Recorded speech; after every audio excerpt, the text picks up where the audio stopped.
The attendance calendar, so this is kind of what I was talking about as far as, let me get to a good test employee where we can see some data here. Okay. So you can see on the calendar that there's some different colors here for this particular employee. Now what we're looking at right now is we're looking at exceptions. So we can see tardy, early out, late out, missing punch. So if I click on that day, it's going to show me that that employee was absent on the 25th. If I click on the 26th, it's going to show me that there was a missing punch on that day. If I click on the 27th, it's going to show me that they were very late out.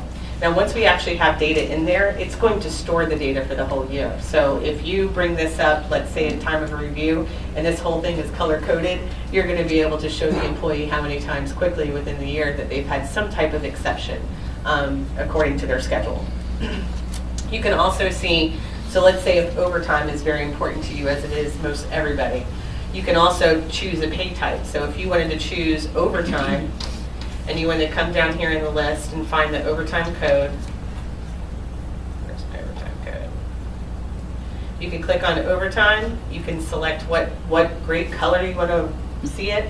And then if you click outside of here, you can see this employee hasn't had any overtime. But I'll go ahead and use regular as an example so you can see what the color looks like. I'm going to go ahead and click regular. I'm going to put it at blue. Click OK. And now I can see, oh, this is a firefighter, I'm sorry. Fire duty, we'll make fire red. Okay, now you can see that they had 8 hours of fire duty at that time, but you kind of catch my drift. You're able to actually look at exceptions. You're able to, if you wanted to break it down even further and just look at tardies through the year or how many times they were absent through the year and they didn't use any personal time, you can color code anything within this particular calendar for this employee. You can also do that for all of your employees by using a dashboard as well. But this is a great tool at the time of review. Your approvals and reviews, this is one way that you can go ahead and you can see that as on this particular level, I can go ahead and approve the time as a supervisor. So when I go to my approvals and reviews page here, it's only going to approve the time for this one particular employee. Now you can see that this is grayed out because there's a red X here. What this red X indicates is that there's a missing punch on the time card and it's not going to allow you to approve that time card until that error is taken care of. You can also see the exceptions down here at the bottom. I'm going to go ahead and go to another employee and hopefully, so now you can see that there's a green check mark. Shows me the amount of time worked, so you can see that this particular employee worked regular fire hours at 32.75 hours and has 8 personal hours for that particular week. You can go ahead and approve here if you'd like. You can go ahead and click yes for changing the approval status. Now that is approved. So now it's going to go to the next level of approval, which is going to be the director level. So you're going to basically have the level of the supervisor approving the time card, and then it's going to go up to the directors to also approve all at the same time. I'm going to show you a different way to approve all of your time cards as well. Within your dashboard, you have what we call employee approvals. This is going to bring up all the employees that you have access to. I'm now logged in as the master account, so it's going to show me all employees that are listed.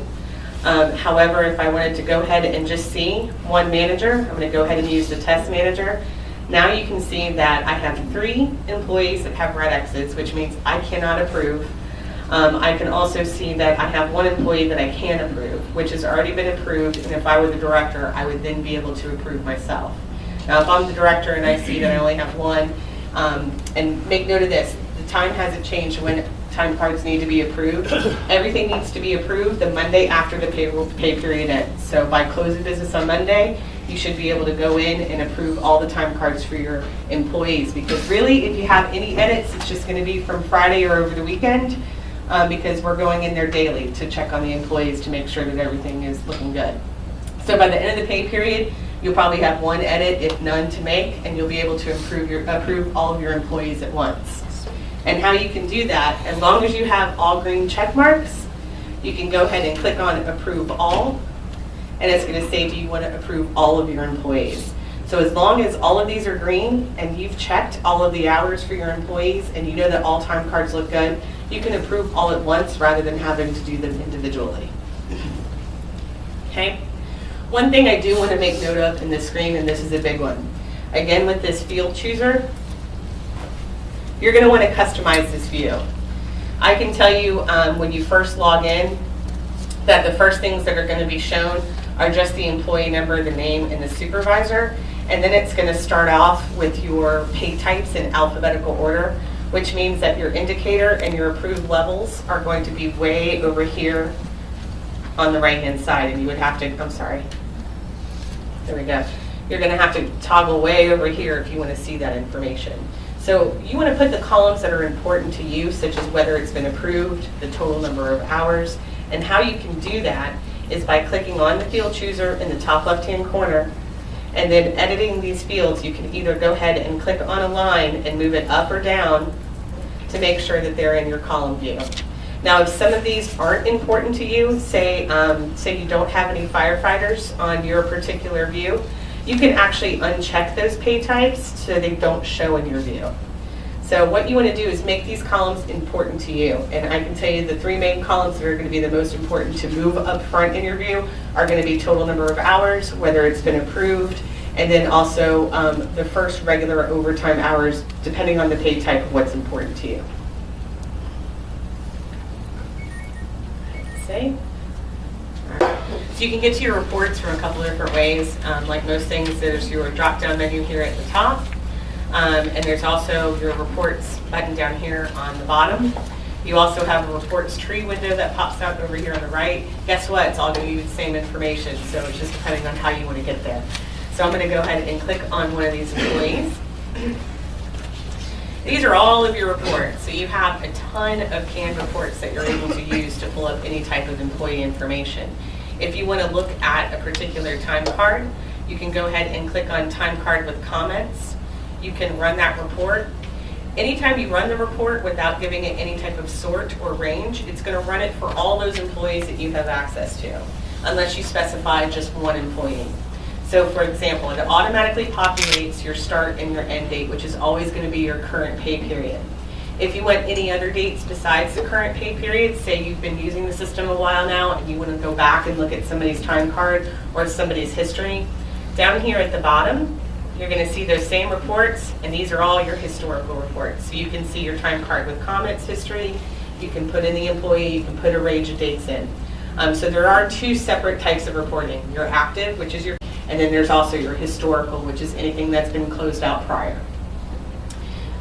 Payroll are the people that are closing out the pay period. You won't have to do that. It'll automatically go into the historical database without you having to do anything once they've processed the payroll.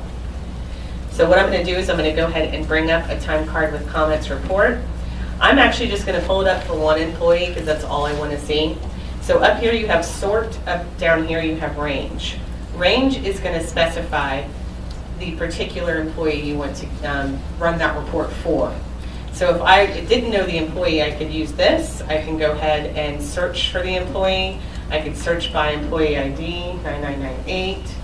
So you can see here that it brought me to that particular employee. I can double click. And now since I know that employee's number, I can just type it right in here. So now when I run this report, it's going to run it for the current pay period. I click OK.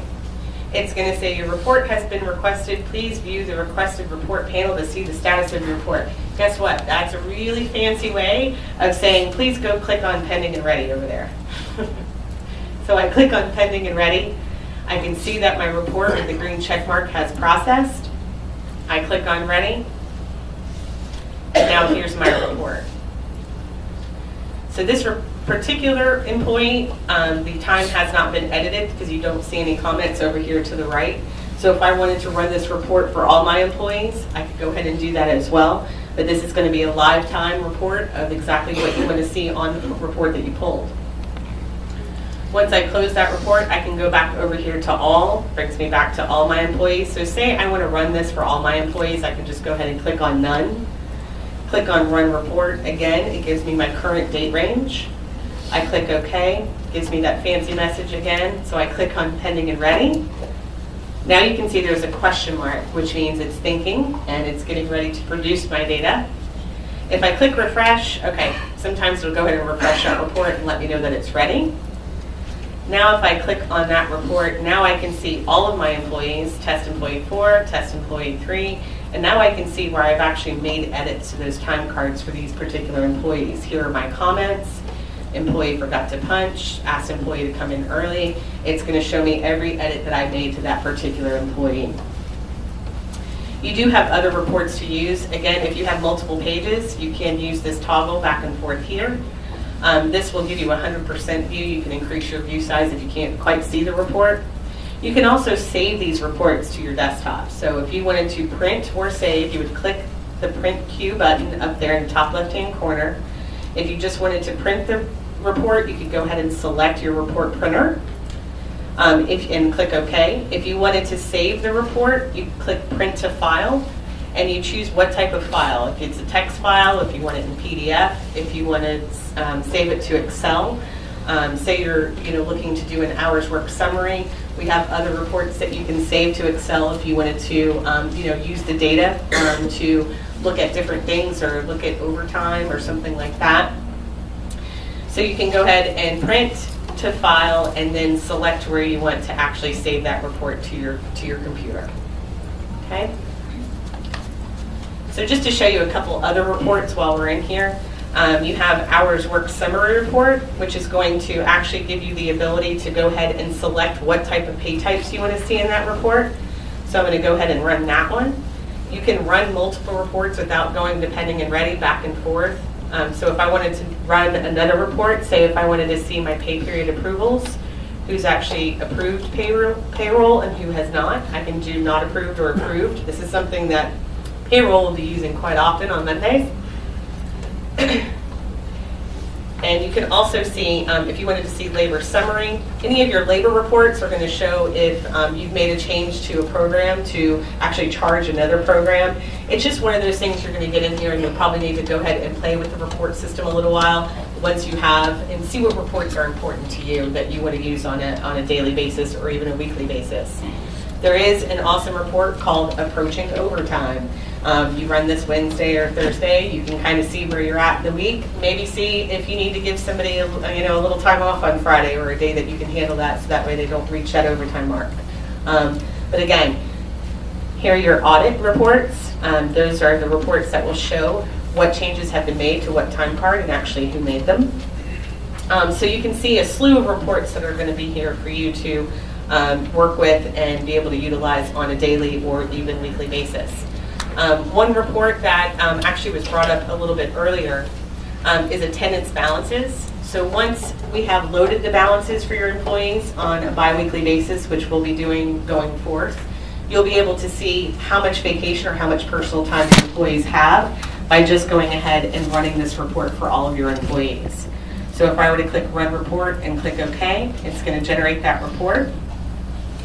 Also up here in the sort field, I do want to mention, if you wanted to sort your employees, say you're a director, and you wanted to sort employees by supervisor and subtotal the page and page break it, you have the ability to sort your reports by any of the sort fields that are selected here on the left-hand side, and you can use 3 different sorts within that particular report. Okay? So if I go back over to pending and ready, it's going to show me those 2 reports now being ready. So for example, here's an attendance balance report. You can kind of see this test employee here has 32 hours available. They've taken 3.75, so now they have a balance of 28.25. So you're going to have a real-time look at what your personal balances are for your employees or your attendance balances are for your employees.